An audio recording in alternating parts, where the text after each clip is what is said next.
Salam, apa kabar?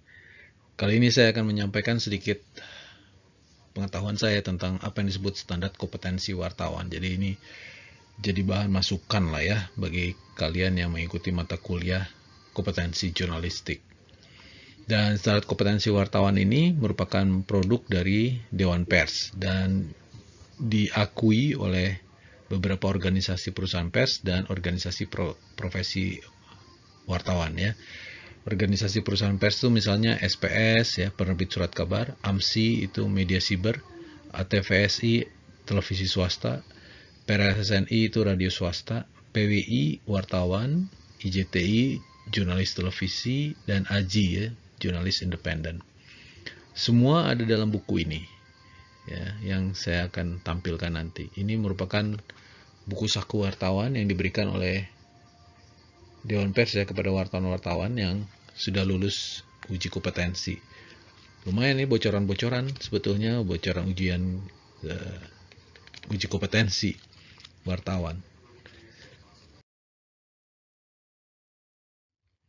Tapi sebelum kita lanjut tentang apa isi uji kompetensi, kita ketahui dulu definisi wartawan ya. Yang namanya definisi wartawan menurut Undang-Undang 40 tahun 1999 tentang pers, itu disebut sebagai orang yang secara teratur melakukan kegiatan jurnalistik, yaitu mencari, memperoleh, dan menyebarkan gagasan dan informasi. Ya, ini kita pelajari juga kan selama masa kuliah ya, yaitu mencari, mengumpulkan, lalu menulis dan menyebarkan informasi. Mengapa sih wartawan itu perlu ada standar kompetensi? Karena wartawan itu menjalankan fungsi tertentu. Ya, di antaranya adalah fungsi demokrasi. Demokrasi itu tidak akan berhasil kalau tidak ada kebebasan pers. Kenapa? Karena pers itu akan melakukan fungsi pengawasan kekuasaan.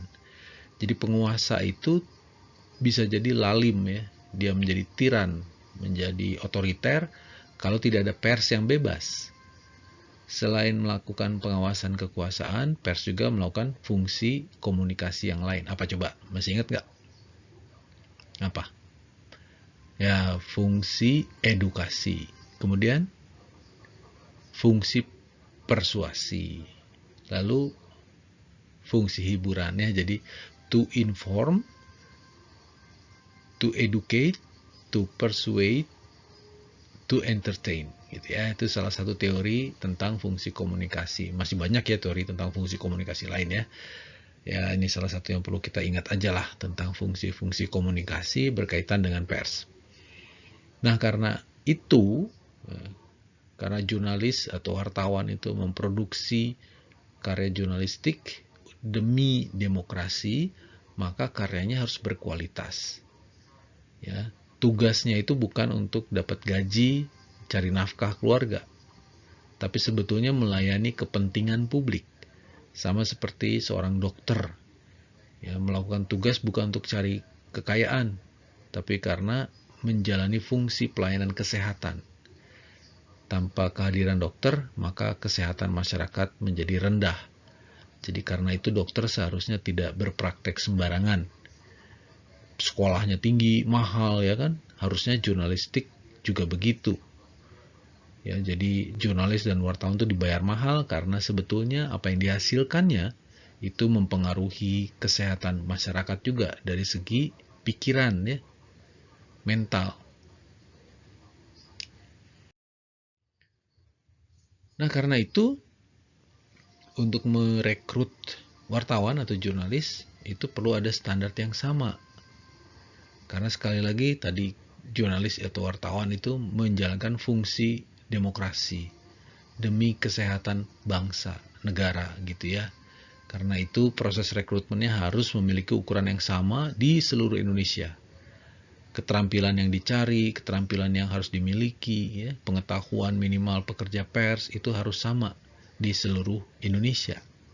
Bukan karena kerja di media di Jakarta maka pertanyaan-pertanyaan atau kompetensinya lebih tinggi dibanding yang kerja di Papua misalnya. Enggak, harus sama. Ya, karena hak seluruh warga negara Indonesia itu sama dari Jakarta, Sabang, Merauke, Tual, Tanimbar, ya di Halmahera itu sama. Dan semua pihak yang berkepentingan dan karya jurnalistik itu juga harus ikut ya memelihara kualitas kebebasan persnya. Ya nggak cuma wartawan ya yang ikut membangun kebebasan pers atau memelihara kebebasan pers atau bertugas, berperan, berfungsi dalam kebebasan pers. Masyarakat juga harus ikutan ya mengawasi. Jadi kalau ada orang yang ngaku-ngaku wartawan tapi meres misalnya, itu harus dilaporkan. Sama seperti kalau ada dokter yang berpraktek tidak benar kan dikomplain oleh masyarakat ya, dilaporkan. Ya begitu juga wartawan ya. Jadi jangan biarkan itu kalau ada orang yang ngaku-ngaku sebagai wartawan tapi prakteknya malah meres. Nah, kompetensi wartawan itu terbagi dalam 3 level ya. Yang pertama adalah wartawan muda. Ini level pemula yang baru atau ya sudah kerjanya baru setahun, 2 tahun gitu ya. Lalu level berikutnya adalah masa kerja 5 tahun sampai dengan 10 tahun. Jadi kalau sudah kerja 2 tahun misalnya baru bisa mengajukan jenjang kompetensi berikutnya yaitu wartawan madya. Selanjutnya pada wartawan utama ya dengan masa kerja 10 sampai 20 tahun. Nggak mungkin tuh orang mengajukan jenjang wartawan utama ya langsung, nggak bisa. Pasti harus lewat wartawan muda dulu, kemudian wartawan madya, dan wartawan utama. Sama seperti tentara ya, misalnya dari sersan, kapten, baru jenderal gitu kan. Dan setiap kenaikan jenjang itu melalui apa yang disebut uji kompetensi wartawan. Jadi kompetensi wartawan itu akan terus diuji untuk naik jenjang melalui lembaga-lembaga penguji kompetensi. Ya, nggak mungkin semua orang bisa melakukan uji kompetensi lalu menerbitkan sertifikat kompetensi. Ya, sekali lagi ini semua tercantum di buku saku ini ya. Ini sumbernya dari Dewan Pers. Apa saja komponen kompetensi yang diuji?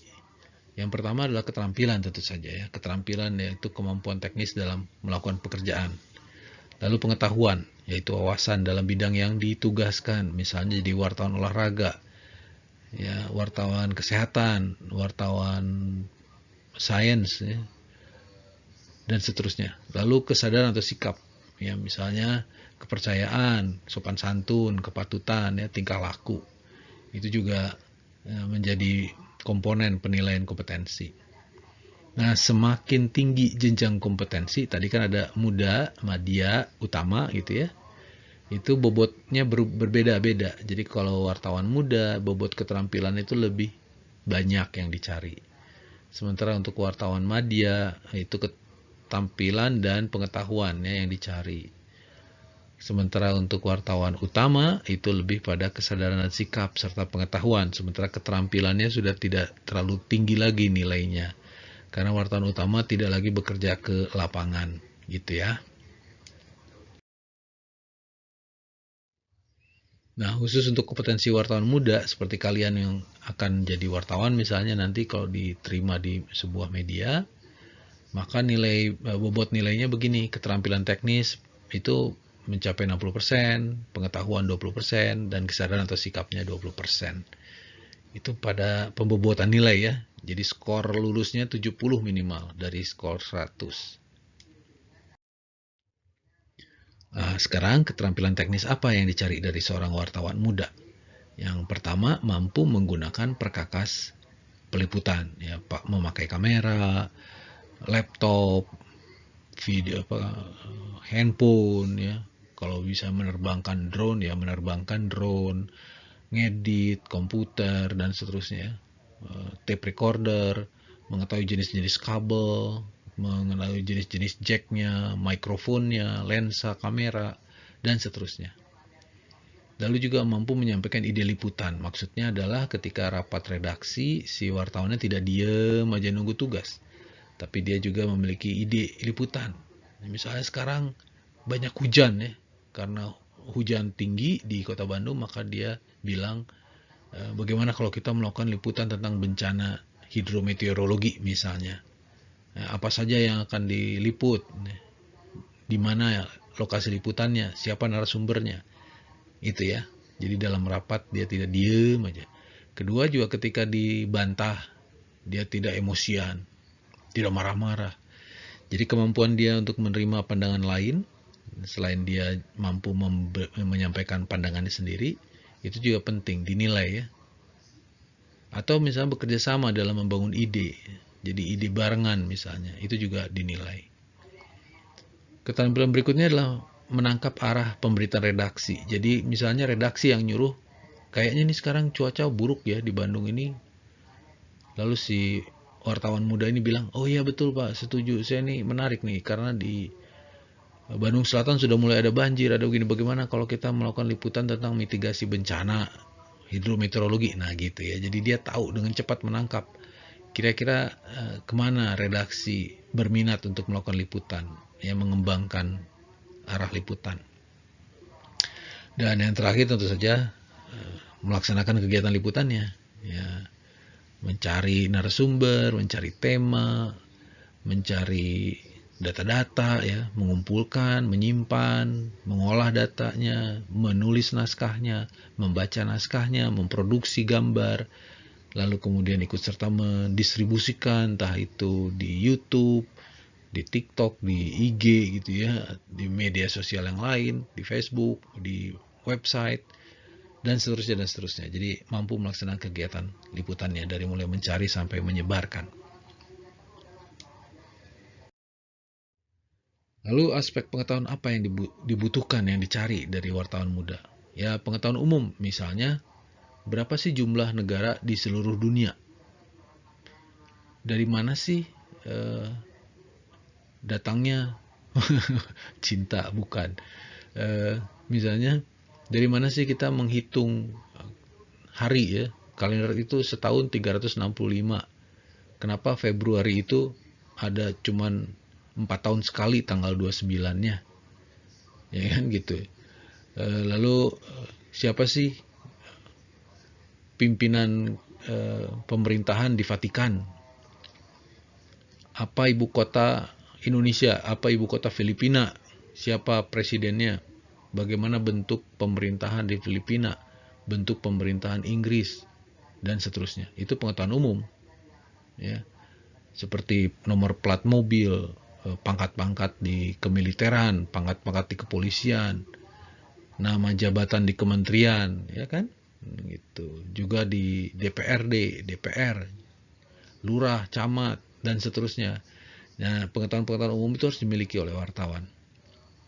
Kemudian pengetahuan khusus, jadi kalau dia meliput olahraga, misalnya dia tahu kenapa bola sepak itu berbeda dengan bola voli, dengan bola basket, atau misalnya polo air itu gimana sih menentukan kemenangan orang gitu ya. Ya bagaimana sebuah tim itu bisa menang, bagaimana cara menghitung skornya, aturan mainnya, ya, cara bermain dan seterusnya. Itu pengetahuan khusus. Sementara pengetahuan teori ya seperti akurasi. Ya. Kalau nulis itu harus tepat, tidak salah, berimbang, kaidah jurnalistik gitu ya. Jadi bagaimana caranya membuat sebuah berita secara berimbang, objektif, tidak membingkai, tidak berniat buruk dan seterusnya. Ya pengetahuan teori seperti itu juga dihitung. Dilihatnya dari mana? Dari karya jurnalistiknya nanti itu. Pengetahuan umumnya ada nggak? Pengetahuan khususnya ada nggak? Pengetahuan teorinya bagaimana? Dan seterusnya. Itu dari karyanya tentu saja. Ya. Bagaimana dengan sikap wartawan? Ya integritas. Jadi wartawan yang berintegritas itu wartawan yang tidak mudah tergoda. Ya. Jadi misalnya ketika dia sedang melakukan liputan, tiba-tiba dia tahu kalau liputan ini dibayar oleh objek liputannya sekian agar tidak dipublikasikan. Nah, jadi dia menerima suap, sogokan ya. Itu tidak ada integritas. Juga dia menjunjung profesinya. Ya, tidak sembarangan gitu. Misal tidak teriak-teriak di tengah jalan gitu sebagai wartawan, tapi teriak-teriak tengah jalan gitu ya. Orang bilang, "Ini wartawan apa sih?" gitu. Karena etika. Jadi dalam menulis berita itu mengikuti kode etik misalnya. Ketika dia menghubungi narasumber, dia juga menggunakan etika, ya, kepantasan, ya, berpakaian, bersapa, bertutur sapa, menggunakan kata-kata, ya, ketika melakukan wawancara tidak seperti menghadapi tahanan atau maling gitu ya. Sensitivitas itu adalah ketika dia melakukan wawancara dengan korban kejahatan, misalnya anak kecil, ya, dia bertanya dengan hati-hati. Dia tahu bahwa itu adalah korban, ya. Jadi dia tidak sedang mengeksploitasi korban. Tapi juga ketika dia mewawancara dengan pelaku kejahatan, dia tidak seperti sedang berhadapan dengan setan, dengan benda yang menjijikkan gitu ya. Tidak, ya, sikap dia sama aja antara pelaku dengan korban kejahatan, sama aja. Ya. Dengan seorang presiden, seorang tukang bakso, sama aja. Pengemis, pelacur, anggota parlemen, sama aja. Nggak dibeda-bedakan sikapnya. Sama, ya, dia sama-sama sensitif. Ya, tidak berusaha memprovokasi orang untuk lebih cepat marah karena dia butuh emosinya sehingga gambar yang penuh emosi itu lebih enak ditonton misalnya. Tidak. Ya, tidak ada niat buruk, tidak ada niat mengeksploitasi narasumber dan seterusnya.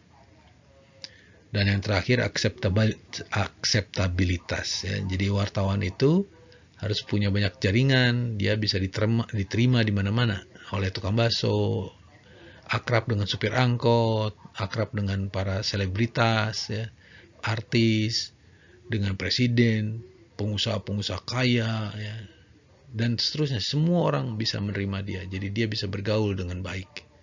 Kenapa? Karena dia butuh narasumber yang banyak, ya, gitu. Jadi dia diterima, acceptable.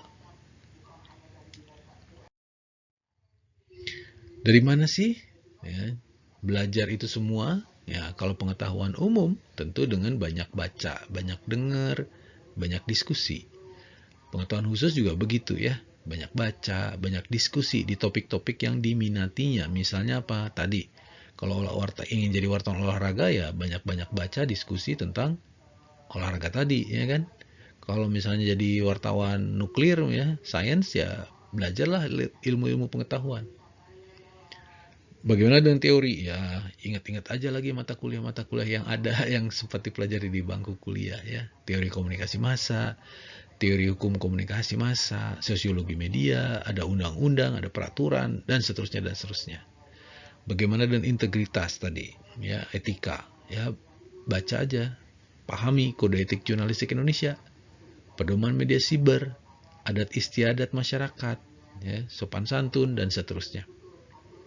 Bagaimana dengan sensitivitas dan akseptabilitas? Nah, ini mah nggak ada bukunya. Ini mah dialami sendiri, latih, ya, bergaul dengan masyarakat. Banyak ngobrol dengan banyak orang. Ya, nggak cuma pilih-pilih orang, nggak pilih-pilih level, nggak cuma gaulin sama orang kaya aja, saya mah gitu ya. Nggak, ya. Latih dengan semua orang. Supaya kita acceptable dan kita membangun sensitivitas. Ya, kita ngerti kalau orang kaya kayak gimana sih suasana sedihnya, suasana senangnya. Kalau ketemu sama orang miskin, bagaimana sih suasana sedih dan suasana senangnya. Dan semua ada sensitivitasnya. Ya, kita nggak bisa mengganggu kesenangan orang lain, sama seperti kita tidak boleh mengganggu kesedihan orang lain. Ini gimana nih? Menggunakan perkakas liputan gimana? Ya banyak belajar juga ya, latihan pakai alat. Ya, itu mah nggak ada bukunya ya, latihan. Dalam bahasa Jerman itu ada istilahnya Übungsmeister. Jadi latihan itu bikin pinter. Ya, mampu menyampaikan ide liputan juga sama. Sering-sering berdebat lah, sering-sering diskusi ya. Jadi mempraktekkan public speaking ya, mempraktekkan argumentasi logika, bernalar, juga mempraktekkan perencanaan media atau agenda media. Jadi kira-kira kemana nih arah pemberitaan kita minggu depan, bulan depan gitu ya, bagusnya apa, pendengar, penonton, pembaca itu suka yang mana gitu ya, penting gak buat mereka, dan seterusnya. Mampu menangkap arah pemberitaan redaksi juga begitu ya, selain baca bukunya ya harus sering-sering latihan ya. Magang di media itu penting ya, kayak job training di lembaga media massa itu penting juga tuh untuk menangkap tadi ya, untuk melatih kemampuan menangkap arah pemberitaan redaksi. Nah, kalau mampu melaksanakan kegiatan ya bikinlah karya jurnalistik ya, bikin latihan, bikin foto, bikin artikel, nulis berita, bikin karya investigasi, bikin video feature, bikin video magazine, dan seterusnya dan seterusnya. Ya, latihan ya. Kalau yang ini memang kebanyakan adalah latihan. Apa saja bentuk-bentuk jurnalistik itu? Ya, kalau dari segi aktualitas ada berita, ada feature, ya, ada magazine atau majalah. Dari segi kedalaman ada investigasi, ada in-depth. Kalau dalam segi bentuk ada straight news, ada chatbots, ya, ada news joke, ada artikel atau listicles, ada journalistic data, dan seterusnya. Dari kandungan keragaman atau kekayaan isi, ada bentuk teks, ada multimedia, ada grafik, ada video, ya, ada audio, ada macam-macam, ada CG, ya, komputer grafis, dan seterusnya. Nah, di mana disebarkan atau saluran distribusinya apa? Ada media cetak, ada radio, ada TV, ada website, juga ada medsos zaman sekarang ya. Ya silahkan tinggal pilih mau lewat apa karya jurnalistik disebarkan. Gitu ya. Pengetahuan tadi mudah-mudahan bisa memberi gambaran kepada teman-teman nih yang sedang ngikutin karya kompetensi. Jadi kira-kira itulah yang akan dinilai, apa saja yang dibutuhkan untuk menilai karya-karya kalian. Jadi penilaiannya tentu dilihat dari karya. Dari karya itu harus terwujud keterampilan, pengetahuan, dan sikap. Ya. Mudah-mudahan wawasan ini bisa memberi manfaat ya. Semoga selamat, rahmat, dan berkat Tuhan ada pada kita semua. Salam.